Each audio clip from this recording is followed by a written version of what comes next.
What's good? How you feeling? I'm feeling great. How are you? Man, I'm doing excellent. I can't complain. Where are you at? LA, sunny. Thanks for getting up early. Yeah, 100%. Not usually up this time. Usually going to sleep this time. Yeah, bet. Well, it's great to see you, man. What can I answer for you? I was going to ask you, like, with the success of all the apps like TikTok and everything else, where do you see the music industry going in the future? Like, not just being the traditional record label, but do you think it's possible that like TikTok or any of these apps can be a future record label? I think they could. I don't think they will. I think TikTok's more MTV 1985. It's kind of where all the kids are, and then thus whatever music's popping, it pops. I think you've seen what Spotify and really SoundCloud more than anything has done, which is you don't need a record label to get exposure, right? I think the leverage that the internet gives to the artist versus the distribution, it's always a content and distribution game. Mm-hmm. And the record labels had all the leverage for so long because you couldn't get your music to the world unless you were signed, had a CD or a record, put in a Sam Goody or a Virgin store, right? And then you got to get promoted on TRL. Like, that was the machine. Now, me and you can go into the studio at 4 a.m., back to your point earlier, usually up, hit something. I got real fucking cloud out here, put it on my thing, link it to SoundCloud, it gets going. You start making meme culture. You look at, what Old Country Road, like, the game is completely flipped. Look, could they? Sure, they could. More likely, those platforms always should want to stay neutral and have everybody come into them because that's even more business. That's distribution. And as soon as they start a label, they alienate other people that are out there. And so TikTok doesn't want to lose Rihanna because they started a label and came up with Rihanna and they compete with sound, right? So I think it's more about using those platforms and understanding that if I'm an artist, I build as big as I can, have all the leverage, and I think record labels are going to have to evolve into things like they're going to have to show value. They can't just do distribution. So I think record labels are going to have to be able to build you. A lot of the way I think about the Vayner machine, like what I deployed against my wine business and how I think about music and film and everything, is eventually the only thing that's going to matter is if somebody can actually get you more awareness, because everything else is a commodity. Yeah, 100%. Because it's crazy to see the bump, and there's producers and artists that I know that now have real records that never would get a deal before, and they're 35 years old with a song that's #1 on TikTok. This is all I've been yelling about for fucking 15 years. And obviously when TikTok, and Musically, and then became TikTok, like, I've been screaming about this, and nobody believes it. So few believe it. Definitely not people that are a little further along. Mm-hmm. The people that have no choice believe it. They're like, yeah, well, to your point, nobody's gonna sign me. Nobody gives a fuck. I'm 35. You know what I mean? Yeah. The people I worry about are the ones that got a little something going, have signed a deal, are in the game, because they don't realize that. They kind of look at it as like, fuck, I've been grinding out here for 15 years, to just get to this spot, right? Yeah, 100%. And I'm like, no, don't do that. Go all in on that, right? Look at Jason Derulo. Yeah, he's a good friend of mine. He's like smashing. It's insane. And it makes me so happy for him because he's like almost like the DJ Khaled of this, right? Khaled had a real career, but Snapchat changed his life. 100%. Jason had a real career. But let's not get it twisted. His relevance score has gone through the fucking roof. There's no 17-year-olds that knew who Jason was like that. And in fucking 6 months, they love the man. 25 million followers. It's insane. And now he can like take a step back and really put out a track, a record, a fucking drop something, and it's going to work. Mm-hmm. And a year ago, if he dropped that, it wasn't going to work. That's just real life. Yeah, it's insane how it changed the game. Insane. And it will continue to happen. Today it's TikTok. Tomorrow something called like Slingy Red is going to come out, and it's where like this is just the culture of youth culture will always be like this. Mm-hmm. It's going to always be like this. Yeah, I think record labels have forever changed now. And they have to now bring value in a different way. And that's it. 100%. That's how I say it. Keep pushing, Tommy. I really appreciate it, man. Everybody follow this man.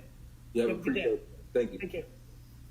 Yeah, listen, and the game's changing in everything. Real estate, like when I think about the power of like being a great communicator and having a machine behind it, if I want to start Vayner Realty, if I want to start Vayner Records, if I want to start Vayner Films, all of those things are going to do better because I've been focused on the thing that actually matters, which is getting fucking people to see it, not get it out into the world. I can put a movie on the fucking internet and put a passcode, you know, kind of like, and be in the game. I don't need fucking theaters. And let me rephrase that. Today you need theaters still. Kind of like I saw the music thing 10 years ago. Now you really don't need it with SoundCloud and TikTok and things of that nature. You don't need a label the way they needed it. Now labels have to evolve and bring more value. Same with theaters. You still kind of need it. We don't have that smash movie hit that we all went to the website and just all watched, and they tokenized and they didn't let people share codes and like they got their money.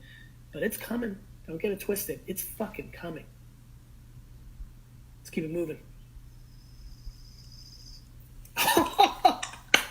Let's fucking go.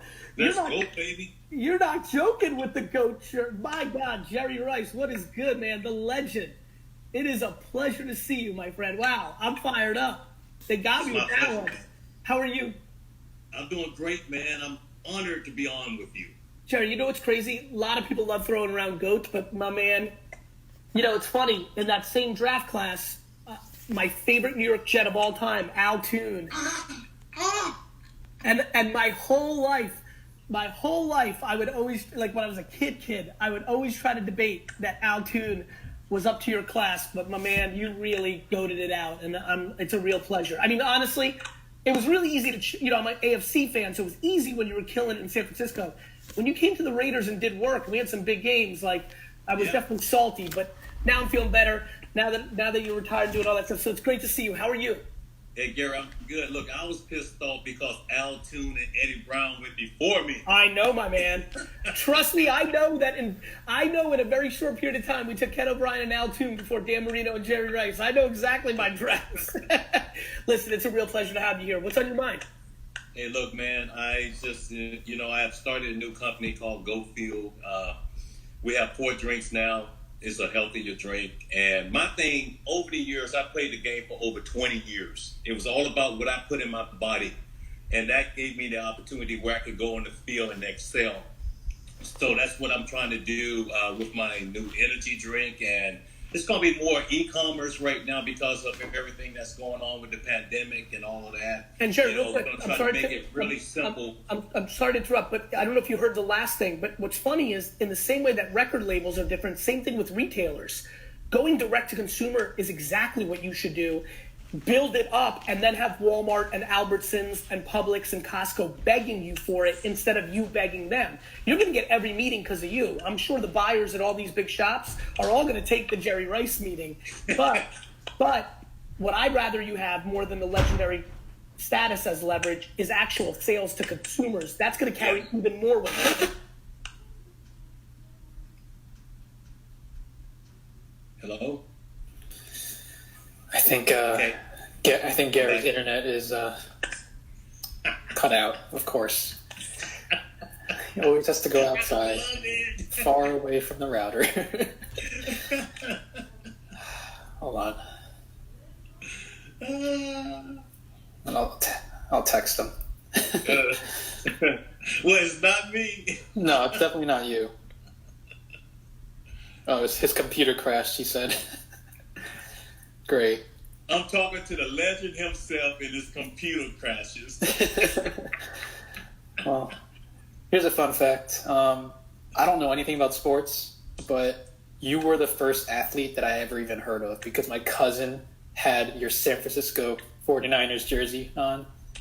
And Really? That's all I know. Like, I didn't even know any other athletes, and I just saw him wear, it said Rice on the back, and I was like, who's that? So then I looked it up somehow, and I was like, it was Jerry Rice. Yeah, I can't.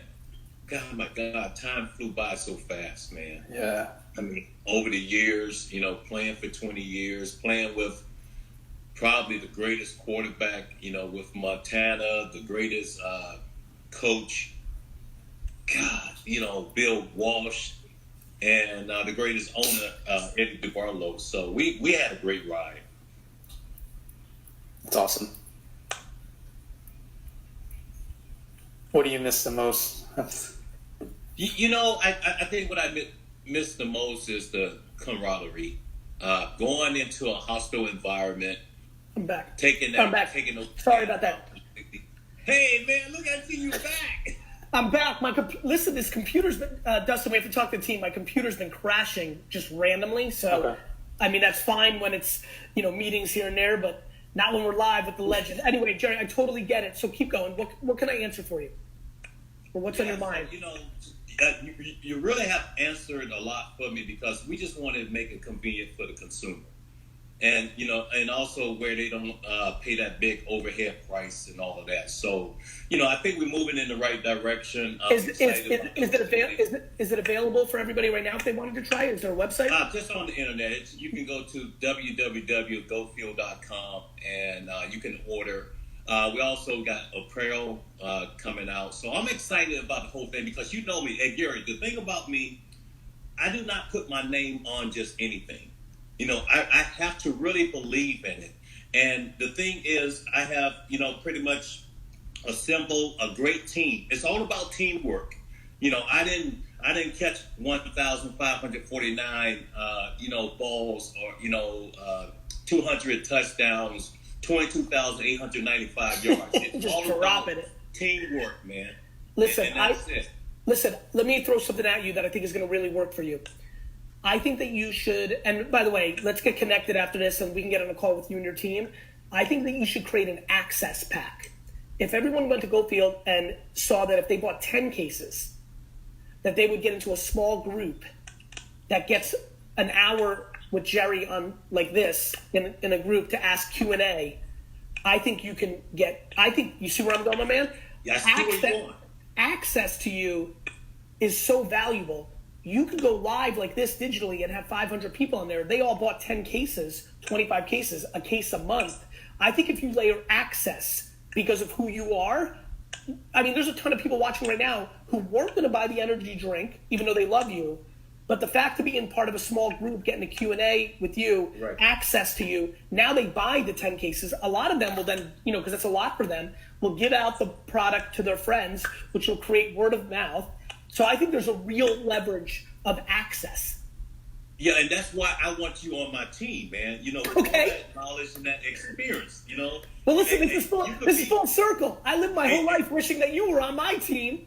You could be my Joe Montana. Let's go. Listen, let's get connected after this. We'll have a real call. Get your team together. Let's get my admins together. We'll get a real meeting down. Okay, one more thing. I'm Please. gonna send you something out. It's a gift, Thank because you. you're a big influencer, man, and you're a GOAT. You're the greatest Thank you, of all man. time. And we're gonna send you a case of GoField out, okay? I love it. Hey, Dustin, man, let's put the URL here for everybody to have it because I want to make sure everybody knows it. Did you catch that, Dustin, or do you need the URL? What is the URL again? GoField. How do you spell it, Jerry? I just want to make sure he's catching it. It's GOATFUEL.com. GoField. www.gofield.com and are just, at GoField. I love it. Jerry, All right. This was such a fun surprise. I appreciate you, my man. It's a real honor. You got me up. I'm ready to work out. I'm good to go. You see that right there? I got my GoField. Let's I'm go. good, man. Let's go. Take care, All love. right, buddy. We'll talk soon. Take care. Thank you.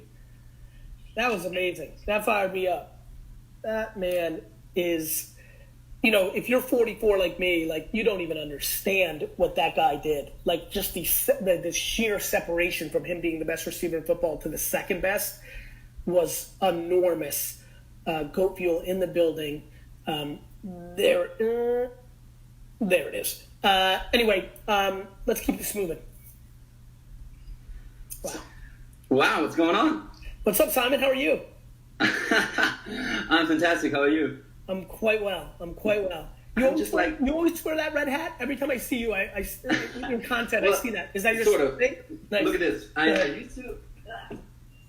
used to have a red hair, and I had to shave that off about like a month ago because of like a stupid YouTube challenge. And I was bald like a month ago. Now I have a little bit of my hair back, but I'm not sure if I want to dye it back to red because I don't know. I kind of feel like not having red hair, but then I'm like, it's branding. I listen to you a lot. Branding is important, so I think a red hat is pretty cool. But man, like, what is this world? You were just on the phone with like, it's so crazy. I don't know. It's just really crazy. But yeah, I have a couple of questions for you. Please, son. So you say all the time that it's really important to block out any of the noise, really. Like to not listen to people giving you credits, not to listen to people who hate you and all that. Which is or as we continue to mature through the process, taking it with a grain of salt. One of the things I worry about when I say things like "don't listen to anybody" is then people become audacious and are tone deaf. So it's what I mean by that is like, look, don't get too high, don't get too low. When you hear information, have the humility to admit you're wrong. Have the feel nice. I almost don't want people. When Jerry Rice says to you, "You're the motherfucking goat," I need to take 100th of a second to feel nice about that. Especially the 12-year-old me. But the truth is, when he just said that, it's 100th of a second of like, that's so cool. But then you just kind of move on and you remind yourself, yeah, but I have shortcomings. I'm just a man. And the same token that allows you to also, when somebody says you're a snake oil salesman or you're a piece of shit, you can be compassionate to why they say that. They may not like the bravado of red hair, but they don't really know you. So it's yes, I do say tune out, but that doesn't mean be tone deaf. And that's a little clarity on that. Okay, yeah, that actually, I think that answers it pretty well, because I always thought like, isn't it like a resource that you can use to, when you get the numbers, like it pumps you the fuck up, and you're like, 100%. Oh man, I want to go, and then the next content piece I'm going to create is going to be like, it has a different energy and all that. It's like a resource. Yes, it's like ice cream. Everything in moderation. Like, when people are like, you can't have that, then that gets a little crazy. It's kind of like the way parents are with alcohol. If you look at the countries where alcohol is demonized and is pushed very as like a negative, you see a lot of kids when they get to 18 or 21 or whatever it may be, really struggle with their relationship with alcohol. If you look at cultures where alcohol is not demonized, those kids have a much better relationship with alcohol through their whole life. And so I think one of the things that I don't want to do is I don't want to let other people's opinions have too much weight, whether it's pro or con, because then you'll have a better relationship with it. Yeah, and a better relationship with yourself, I think. Like the one thing where I notice where I need to make my cut is like my self-worth needs to be independent of everything. Like it's not like it's just the worst thing is when you define yourself over numbers or any sort of like achievement, because it's all just work basically. And like you just said, the human itself needs to stay, clean. Like you're just a human. You're not going to be any more than human. You're never going to be like a superhuman or something. But you're also not a piece of shit when your numbers go down or something like that. So, and you know why? That is why the person that just said Russia has a massive drinking problem, there's an overlay on that, which is just general depression of the ecosystem they live in. Anyway, nonetheless, what's important about that is that if you're really passionate about the process, all of a sudden the results don't carry the weight. The fact that you're doing it carries the weight. Yeah, and there's like that place of authenticity. It's so important that you just need to do what you like, really like. You need to be 100% honest to yourself, I feel like. And if you start doing shit to get results, then it's always gonna it's always gonna fail. It's always gonna fail. Which is why, which is all these different themes, no different than that proper gentleman who said, "You're wrong, Gary, Russia has a problem." He's right about that, but then I overlaid, but there's another variable. Same to this talk, which is all these variables, about loving the process versus the results, lets you not worry about numbers or accolades, cheering or booing. Yeah. And then if you layer another thing on top of it, this is why I'm spending almost all my time of how in the world are we going to make happiness the win, not fame and money? Like, truly, how are we going to make that happen? And what's a struggle for me is I am most happy when I'm buying and selling, like garage selling, sports cards. I'm my most happy as a businessman, and I happen to be a good businessman, so I'm not going to be in a place where I'm going to not have money. So my voice on happiness over money is going to be blurry, because the one thing that made me happy was actually something that made money. But if I had a little... So you're talking about the process being buying and selling, right? Yeah, yes, that's why. I don't know if you've ever seen my garage sale videos. It's why it's why I'm so happy in those moments. Like waking up at 6 a.m. to go buy something for $3. I mean, I was up at 2 o'clock in the morning the other night buying 500 Tim Hardaway rookie cards for 80 cents a piece, with the hope that it's going to be worth $3 in a year because basketball cards are going up. And it made me so happy. I was up at 2 o'clock in the morning doing it.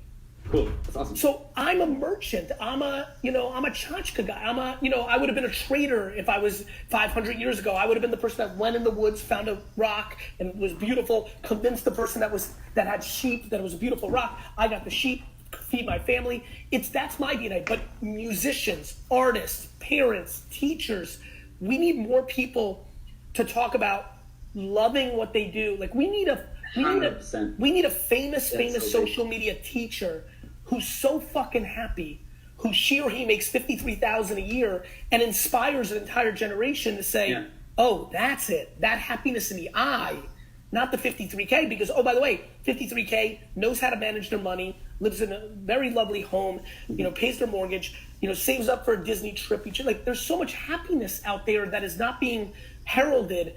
And what we herald is business success, fame success, which is fine and understandable. But if we just balance that with heralding people that are happy, not tearing down everybody, not cancel culture, but positivity of people that are happy. Yeah. If you're watching right now and you're genuinely happy, please make a video of like, I'm happy. I make $63,000 a year being a clerk. I make $104,000. Like, let's tell the world how many people are happy that aren't millionaires, and then shit will get very interesting. Yeah, absolutely. That's a really good point. I think where the main problem lays is, like we just stated, is that people seek definition in success that is metricable and stuff and measurable. But I think we need to get to the core of like why people are in the base so unhappy, and even have that base thought of like, I'm not good, so I need to define myself over something like numbers or something like that. That's such a great point. Like I think this gets into self-esteem and insecurity. This is why parenting became a content pillar for me. Like, yeah, parenting is huge. Parenting is like the biggest thing. I feel like just like in the last months, I've done so much like working up of like trauma and shit that is based on like childhood stuff. And I feel like that's basically everything, like all the reason for all the pressure that I put on myself in the last years of my career. Yeah, and like I've been in that place where I find myself over numbers and stuff. I was fucking depressed when it went down and stuff. Why are these artists doing it that started after me? Yeah. I mean, if you look at the two prior comments that were below, one gentleman was or woman, I couldn't tell by the name, is unhappy making 26K. The next gentleman, the one who made the point about Russia, MMA, he's thrilled at 30K, right? Natasha's talking about fixing the sink. Here's Malcolm. He's thrilled at under 50K. That's a big... Malcolm Dash can do a lot more for the world in a lot of ways than I can at this point in my life. If I was making content when I was 23, 24, 25, making 32K, 40K, I would have crushed because there's so much more there. Yeah. Like we need to attack this. Yeah. I think it's awesome. And by the way, that doesn't mean there isn't issues with like separation of wealth. There's things we have to change. But we have to also have to, while we're tearing down things that aren't working, we desperately have to build up things that are working. And Malcolm fucking Dash is working. Like this man, literally, that's a big fucking deal. Malcolm, please make content why you're happy. Please. Anyway, 100%. I appreciate you, bro. You're on your way. Like where your mindset is right now is exactly right. Thank you, man. Like honestly, I cannot really put in words how much of an impact like all of your content had like the last 2 or 3 years. I don't know, like it started resonating with me more and more, and like by now I'm like at the point where I'm like every single video that I see I'm like, yeah, like obviously like that's the only way that's logic, the only way that makes sense and stuff. And I feel like it's still so much the opposite of what everyone else in the world basically thinks is right. So I feel like, man, we need to wake the people up. So yeah, good on you, man. Keep going. I wish you well. I will, Thank son. you. Take care. Thank you. Bye-bye. Look at this rock. We're rich. It's true, Brandon. Like I'm actually genuinely curious if I crack and just become a garage sailor and baseball card dealer. I don't think it's impossible. I think, I enjoy too many other things I'm doing, but I don't know, man. Anyway, let's keep it going. Whoa! What's up, Gary? We got the whole crew. Shack, what's good? Momo Shack, what's up, man? Thank you so much for having us, dude. I think I want to start off by just saying, thank you from the bottom of our hearts for doing what you do, right? In a world where we are constantly being told how to act or, how to be a certain way, you're preaching the opposite, right? There's strength in who we are, and we got to use that to our power. So thank you so much, man. You're welcome. That's a big time of like who Momo Shack is and why we do certain things. Also, where is Momo Shack? So we're based out of Dallas, Texas. I love it. Also, a big shout out to Zane, man. We go way, way, way back. 2015. I don't know if you know this, but he was the freshman orientation lead when I was first getting into college. So I didn't know that. Yeah, man, he's a huge supporter. So love that guy. It's awesome. What can I answer for you? Sure. So before we get to the question real quick, just want to provide a bit of context, right? So in this call right now, we're representing 3 different countries. So I'm from Nepal. My name is Lizen. This is my mom, Chef Minu, head chef. Yeah, we're both from Nepal. And then I'm Thang. I'm from Vietnam. And I'm Daniel from Mexico. Yeah, so we rep that immigrant life hard, right? Like we really vibe with it. And I think growing up here, the biggest thing for us was the focus was, going through that societal path of, go to college, get a good job. So that was our focus, right? So we went to college. That's where our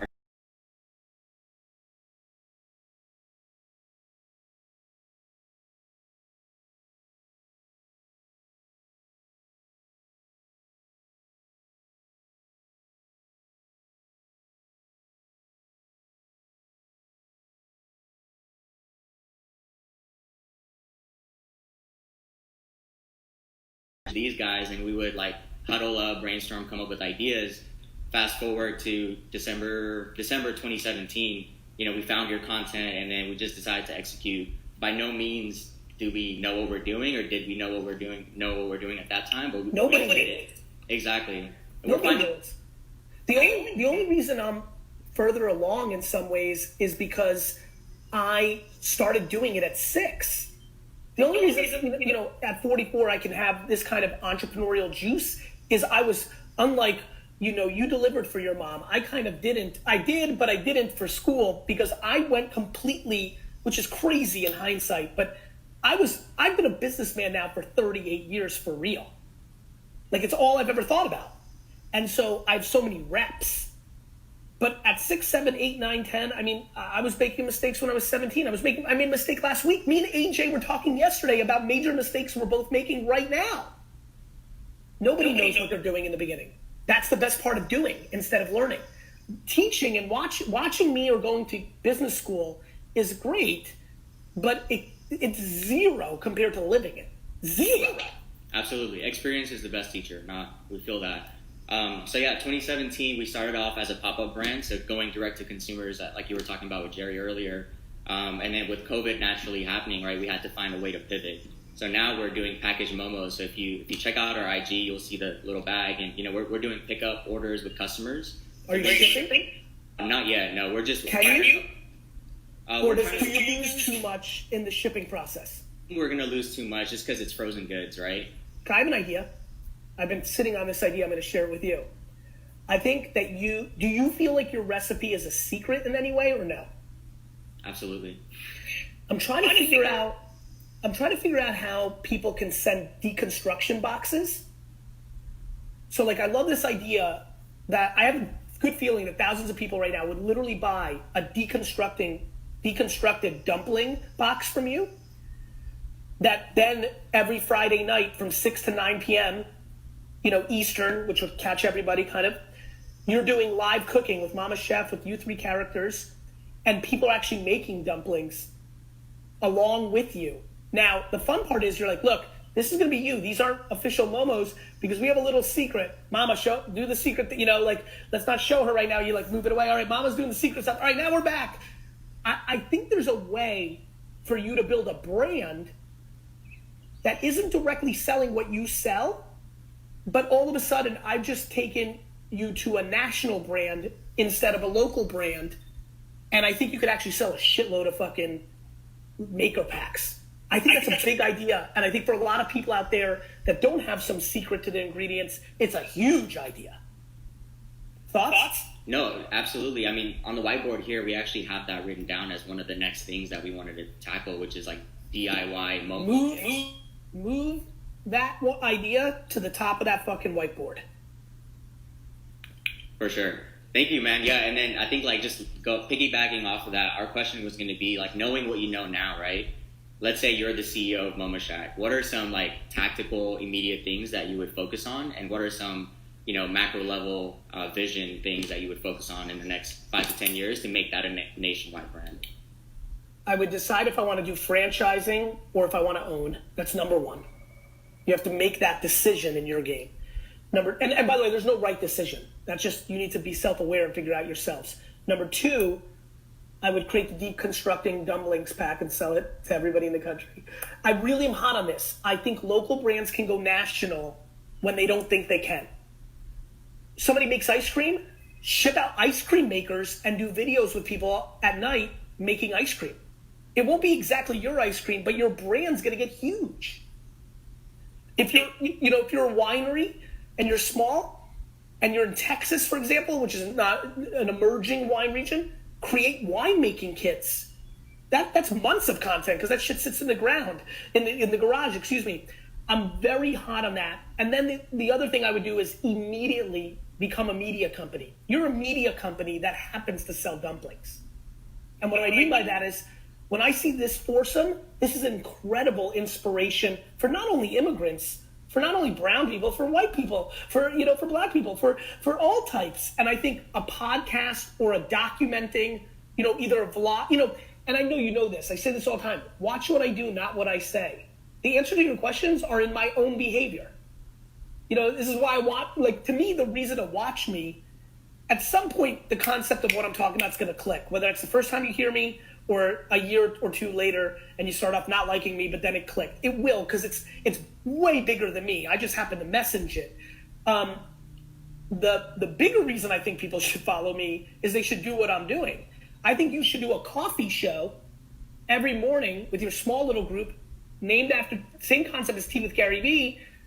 After 3 months of it, all of a sudden people are coming to you to buy coffee in the mornings and dumplings at night. Now you've become a restaurant that has multiple times of the day period. You could become the number one coffee player in your local area because you did a coffee show and you talk about testing. The whole show is 100 days of you trying different coffee beans that you bought, and you're doing Q&A and just talking about Dallas culture, immigrant culture, the Mavericks. I don't give a fuck, right? And then all of a sudden people know you as the coffee person, even though you're a Momo Shack, and all of a sudden now you're selling coffee. And now the local news wants to cover you because, get this story. A dumpling shop is now beating out Starbucks in Dallas. Let's talk. You see where I'm going? Yeah, the fucking strategy. And yeah, that's huge. Absolutely. I think we'll hop on that ASAP. Yeah, I agree. Awesome. Good luck. Cool. Everybody follow the chat. Momo Shack. Hey, well, that's a question. Yes, sure. Go ahead. Yeah, so I know it's kind of crazy right now due to COVID, so offices are closed. But man, we would love to do a catering event at Vayner Media. Stop. Yeah. 2021. I'll make sure I'm in this, and I got to figure out how not to pick favorites. I mean, it's probably got to be New York, but I might want to do it in LA. Let me give you some thought, or maybe we'll do both, and then we'll do a whole. And I'll make sure it's part of my weekly vlog to give you tons of exposure because you're doing that nice thing. I want to return tenfold, so we'll lock it in. You'll work with Zane. We'll get that done. Thank you, Gary. We love you. But if you don't bring Mama, you're not coming. She's coming. First class. Let's go. See ya. See ya. All right, let's keep rocking it. Man, there's just something about the energy of this show. Oh, hi. I've been documenting my about to talk with Gary Vee on TikTok. So I love it, Laura. And hi, baby E. How are you? Good. Yeah. Good. We added 2 silent E's to the end of his name in your honor. We're very sweet. We got some swag on today. We got to, actually, this is a fun story. This is the first piece of baby clothing that I ever bought. And we actually got it 2 years before we even had him, and it happens to fit right now when we talk, so it's kind of cool. What's it say? It's the Hustler one. I love it. You're very sweet. I see it. You're so sweet. I'm so honored. What can I answer for you? Yeah, well, first I wanted to say a specific thank you that I've really noticed I haven't heard someone call you out on, and that is you always give both genders in your examples when you're talking about the next CEO, the next app developer, or whatever. And for me, I'm similar to you. I grew up in the 80s and 90s, and every fucking textbook had examples of only men, only white men, and it's easy to grow up thinking, gosh, I guess women and people of color didn't do anything. So I noticed that from you, and I really appreciate it. Thank you for saying that. Yeah, my pleasure. So in preparing for this, I've been listening over and over to two specific segments that I kind of wanted to see how you could maybe help me apply to a bit of a variation that I want to take now with my business because of some of my priorities have really changed now that I'm a new mommy. So Tom Levine, you talked with him. He's a good fiction writer. You gave him the advice, like a $5 a month subscription access, helping people with fiction writing. And then Melissa from It Fits Bars, you had the idea of access. Yeah, access, but you get like a bar. Ironically, it's what I just told Jerry Rice to do as well. Yeah, exactly. Yeah, totally. So my background is I was a big nerd in school. I totally bought in, unlike you, I bought into the whole academics is the recipe. So I was just a nerd, went to the best college I could. And at 20, I studied abroad in Germany for a year and read Rich Dad Poor Dad. And those two things just blew up my world because I was like, oh, I didn't even know you could start businesses. And that didn't even occur to me. And then traveling the world and all that. So in my 20s, I couldn't figure out business because the internet wasn't like it is now. And I tried a bunch of stuff, funny failure stories that went nowhere. And I ended up going back to what I know, which is education. So I was a teacher. So I taught high school math and psychology for about 5 years. And then and psychology? Yeah. That's so cool. my undergrad, I started as an English major and switched to psychology in undergrad. Yeah. And then at age 30, so that's 9 years ago, I was like, okay, that's it. I love teaching. I was super happy, even though I wasn't making a ton because I was traveling the world and I'm smart with money, just like you said earlier. But I just had this burning desire, like I have to figure out this entrepreneur thing. So it's been a long journey these 9 years. I had a lot of things to learn and a lot of things to unlearn. I used to edit out contractions from people's emails on my team because I was like, that's not official. And now I put them in who want us to be conversational. I can't even spell, so I get it. Totally. So I really started kind of hitting my stride and figuring my sort of niche in 2016. Started a podcast called Copy That Pops. So it's like writing that stands out for business, psychology tips and hacks. And then at the end of the year, I had 3 people I really respect tell me, why don't you write a book? Like we've seen you have writing is your superpower for nonfiction. So why don't you have a book? And I was like, oh, I thought I had to wait for permission and decided to like, fuck that, let's just go. So I wrote and self-published a book. It's over 360 pages in 30 days and figured out how to hit #1 bestseller in categories in Amazon. And after that, people started asking me for help to do the same thing. It's writing, self-publishing, and doing fun launches, and then using their books to get more speaking gigs and more podcast interviews and all this stuff. So that's what I've been doing. So specifically nonfiction, helping entrepreneurs to write self-published books. But now that I've got this guy, I'm even more passionate about what goes in kids' heads and kids' worlds. Makes sense. So specifically clothing, because when I was doing like baby showers planning, I would not reveal the gender because I didn't want an explosion of pink or blue. And it seems like with kids' clothes, like that's all there is like super gender stereotypes, which drives me absolutely insane. And I want there's gonna be more like business related fun stuff too, kind of like what you did. So I'm really passionate about that. And then also kids' books. I think there need to be more diversity, inclusiveness, Here's the best part of the internet and just the world we live in. Everything you're passionate about, you can execute. No, totally. I'm 100% going to. My question more for you is like, how could I uniquely structure that maybe as a combination of maybe like kids' clothes, kids' books that are business related and diverse and maybe an access model. I'm kind of trying to I see. So I think what I'm hearing is more of just a question of like what from the beginning of it will give it a more likelihood of success. Yeah, and it's like, so where I've made most of my money in the past few years is high-end private clients. Good. I don't want to do that anymore just because he takes up your time, of course. So I'm kind of trying to explore more products and group access. I got it. Yeah. I think, look, here's the good news. I think you're on it. I think the reason I keep bringing up group access is because I think it's a big business idea.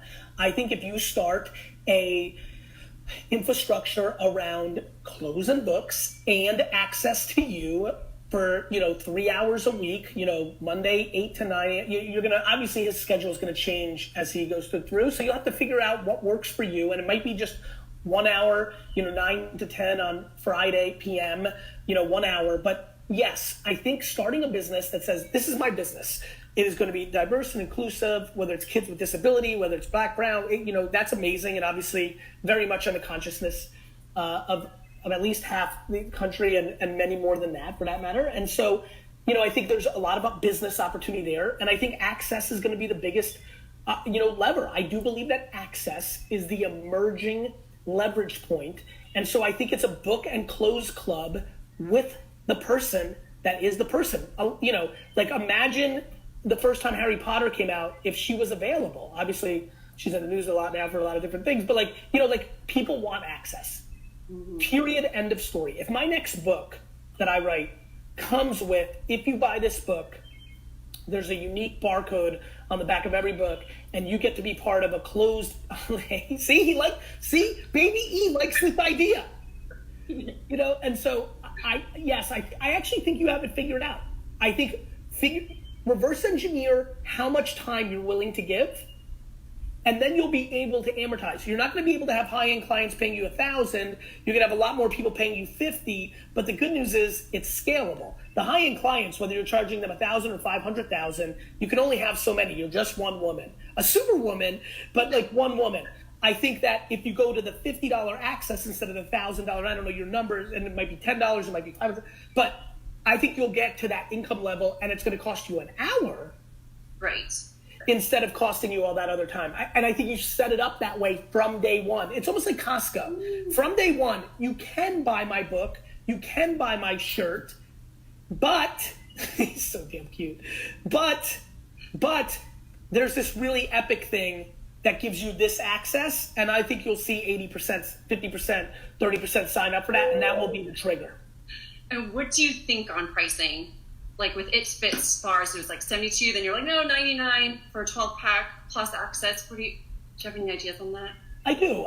I think that there, a couple things. If you go the route of selling the book or clothes without the access, you may have a lot of people that then say you're not worth the extra $100. So you've got to first make a decision of, do I build a model where, you only, I love this. You got Gary V, Baby E, and a fucking B. I mean, this is just perfect. Or his favorite. I love it. And Rihanna, like you. I love it. So I really think that you need to decide if you're going to sell the books or clothes outside of access. I would actually recommend not, because then you can bundle the fee. So now all of a sudden the books are $55 when everybody knows the book is really $15. But what comes along with that book is you're part of this group, and we're here every single week, 52 weeks a year for these 2 hours live. Here's the passcode, and and I think you should sell it yourself. This way, you have the email so that you can give them access. Right? You don't have to worry about the code that I just talked about. That's how I would structure it. As far as pricing, I think people would absolutely. I think $100 a month is an incredible price point. So if they get a book and a piece of clothing that normally would have been $40, and that you now are making that extra $60, and you can make that, think about that. If that's $60 and you get 1,000 people, if you grind hard for a couple of years, now you've got $60,000 in monthly recurring revenue. Right.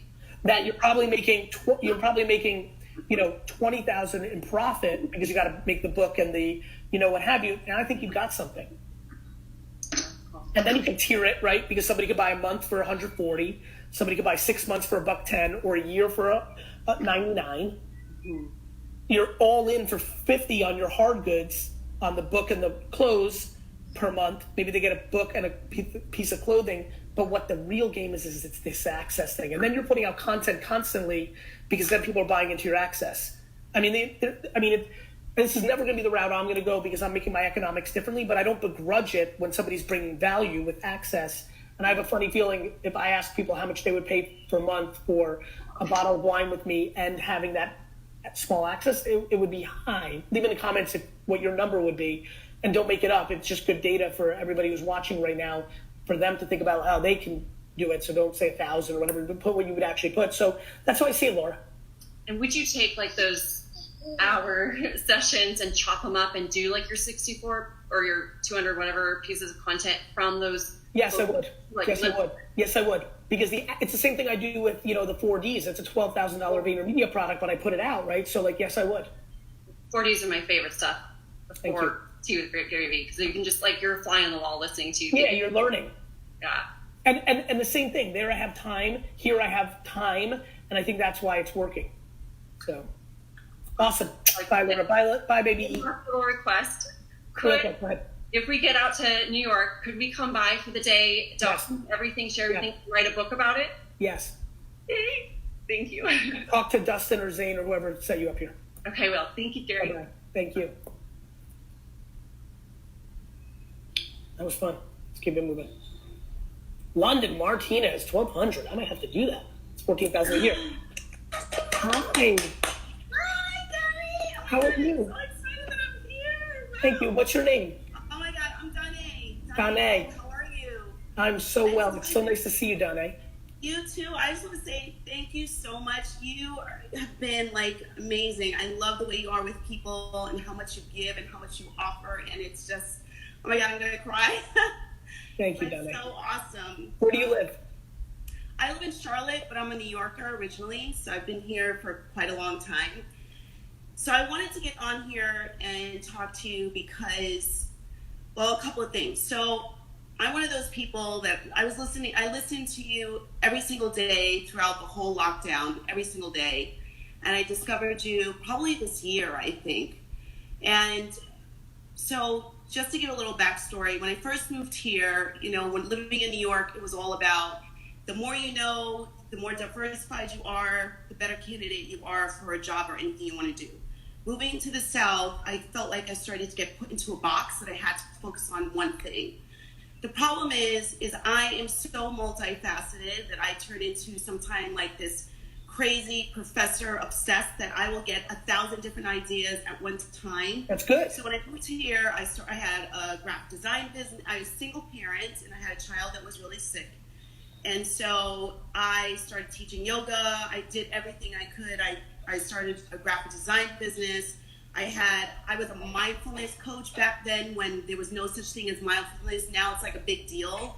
I owned an herbal body care company where I created all the products myself from scratch. I formulated everything, and at that time, nobody really knew what handmade products were, herbal body care products were.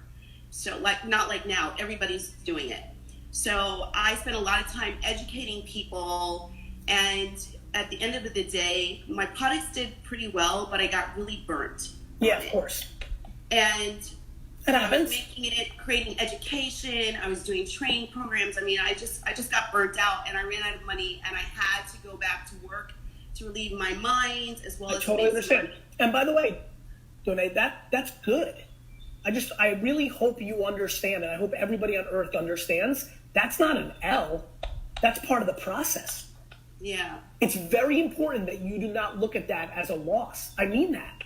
Thank you. I lost money and it was hard. In the micro, it was a loss. In the macro, it was a win because now, at this still young of an age, and I believe this shit, you and I are younger than we think.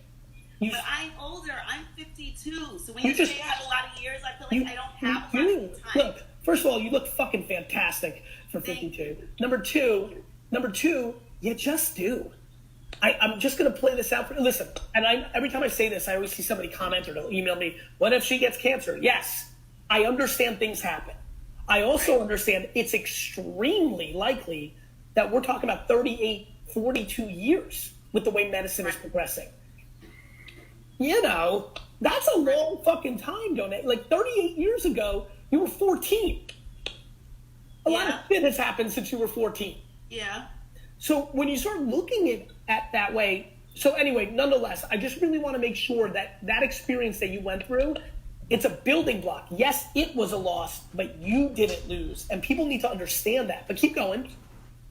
So, you know, going back to work has been hard for me because I tend to get put in a box all the time. Even when I work for companies, they see me as a fix-it. I'm really good at fixing things and clearing out operations. And, you know, I'm in retail. And so I'm always going and I fix the stores and I make them profitable and make them run. And I'm really usually ready to get out, but then I end up stuck there. So anyway, during this lockdown time, I listened to you. I started a YouTube channel. I'm on TikTok, Instagram, LinkedIn, everywhere. And I have to tell you that even back then, I started a YouTube channel back then when YouTube was not a big thing. I had blogs still sitting out there.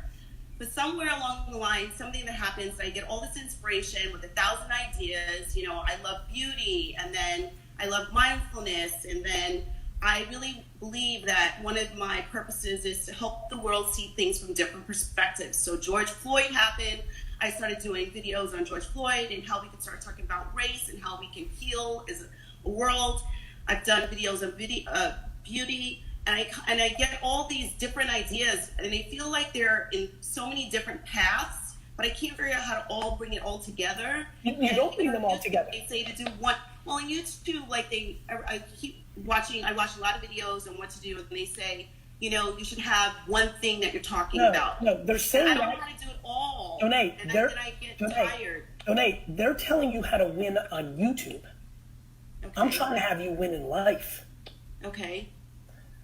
Like, stick with me here. Like, when you go through this process, when you say how to bring them all together, you don't bring them all together. You're the all together. Right. You're the part that brings it all together. Right. Like, you the human, you the unique human is how it all comes together. The bigger question is... It's weird that I might talk about a face cream one day. I'm talking about baseball cards out here. Donate, I'm talking about sports cards out here. I've got billionaire companies reaching out to me saying, are you okay? Literally, I had venture capitalists reaching out to me saying, are you okay, when they saw me make videos of going garage sailing. They're like, are you okay? I'm like, the fuck are you talking? Of course I'm okay. Like, I'm talking about the Jets. I'm talking about social media. I'm talking about sports cards. I'm talking about wrestling. I'm talking about business, entrepreneurship, corporate life. I'm talking about parenting. I'm talking about TikTok. You're what brings it together. The bigger question is, are you worried that by doing so many different things that make you happy because you're wildly creative, because that's what it is, that you're concerned that by not having but that doesn't allow you to maximize dollars that allows you to have stability, to be at peace, to be able to do it? Right, so that I can get out of my daytime thing. Yep. Like, so let's talk about it. I got it. Because even TikTok, like, honestly, Gary, TikTok, if I do something on TikTok that I'm talking, no one really pays me attention. So here I'm 52 trying to learn all these dances, and I have all these followers, but they're all men. Like, that's not getting me anywhere. Listen, you know what I mean? Like, listen, there's definitely some baggage that comes along with being pretty. I get it. Listen to me. Listen to me. Donate, listen. I'm the same as you. What I have that has made it work is the ability to make one thing 80%, but go at it 110%, which gives me 20% to play. Vayner Media is my 80%. Right.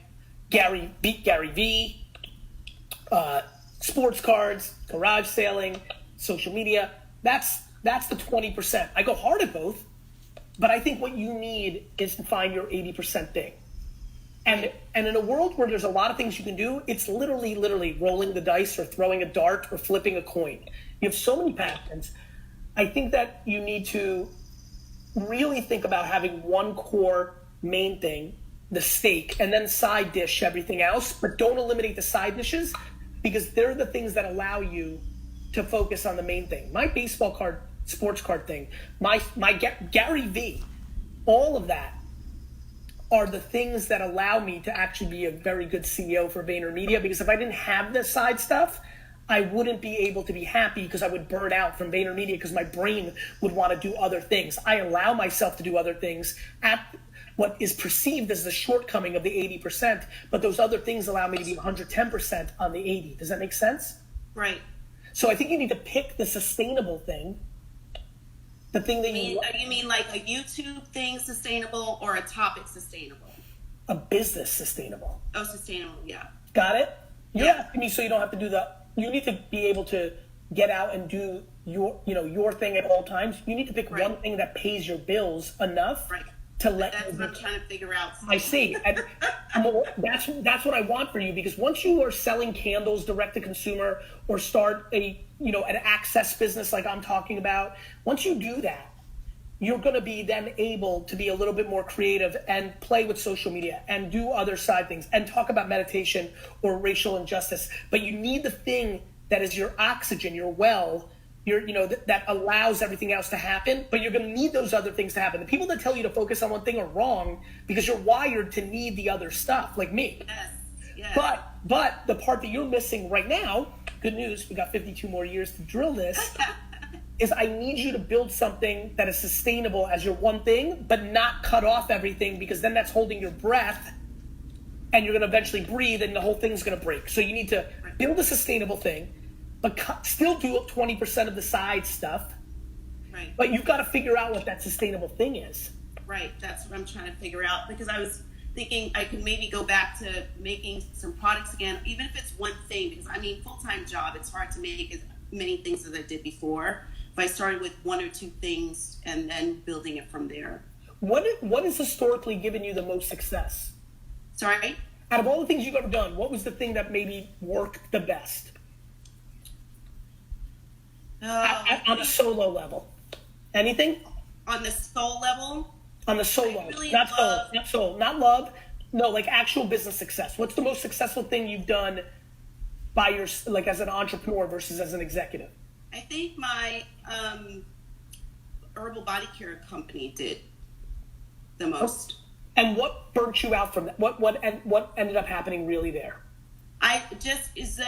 First of all, when you're making stuff from home, manufacturing, I couldn't grow it enough. I didn't have the money, and I actually went back to school and got my MBA, thinking that was the problem. Yeah, I get it. Trying to get more education, so it was really you need money in order to grow, because you can only manufacture so much from your home. You know what I mean? But you could also start a business that does pre-selling. Yeah. You could sell futures. A lot of people that don't have dollars don't realize the thing they have is their passion and their clout and a business model that takes the money before it comes in. If you came out and said this soap is going to be $25, but if you order it now, which comes in several months, it'll be $15. All of a sudden, you can take those dollars and you can manufacture more, that way. That's a good idea. I think so, and you're going to be at the mercy of how much people trust you. And obviously not everyone's going to trust you, but enough people are going to trust you to allow you to do that. Right. Pre-selling. Okay. That's a good idea. Thank you. I have one more. I do have one more question. I have a client meeting in 1 minute. Okay. Can I take my videos and turn the audio into a podcast? You think that's a good idea, or do I have to set up a podcast? You mean the thing that I do? Yeah. Yes, I think you can do it. Okay. All right, great. Oh, you froze. Thank you so much. I think he crashed again, but yes. Yeah. Just tell him thank you. Much love to him. Thank you so much for everything. No problem. You guys have a great day. You too. All right. Okay. Well, Gary's computer crashed again, so I guess I'll just end this show for him. Thank you everyone for watching. I'll read some of the comments. Thank you to people with a passion. It's going too fast. DJ Kingpin. Anyway, Gary's got to go to a meeting, so I don't think he's going to make it back. And thanks everyone for watching. Please come back tomorrow. We're going to have the sports card episodes tomorrow. What else? Watch this. Go follow Gary V TV on Twitter. And I'm going to play this promo. so you can figure out what that is. And yeah, see you tomorrow. Bye-bye. And the people that are going to win over the next 5 to 7 years are going to be very comfortable in controlled fucking chaos. You don't love the process. This is dreams we're talking about. Dreams require sacrifice. All of your actions have to then map to it. Backpack. Nobody gives a shit about where you grew up. The whole game is scaling the unscalable. It's fucking hard work. It's being respectful. It's being a good person. Do that. That's just a good idea. It's there. The flip game's there. This house right here, there's $400 to do. I stay in my lane. Like real fucking tight. But you can't be crippled. Everybody here is judging themselves. You're looking at what's in front of you right now. You're losing because you're laying in your bed looking at somebody's fucking glamorous photoshopped picture of them doing something cool, and you're envious and you're jealous and you're impatient, and it's crippling your upside. Let me just say it one more time if you're confused what I just said.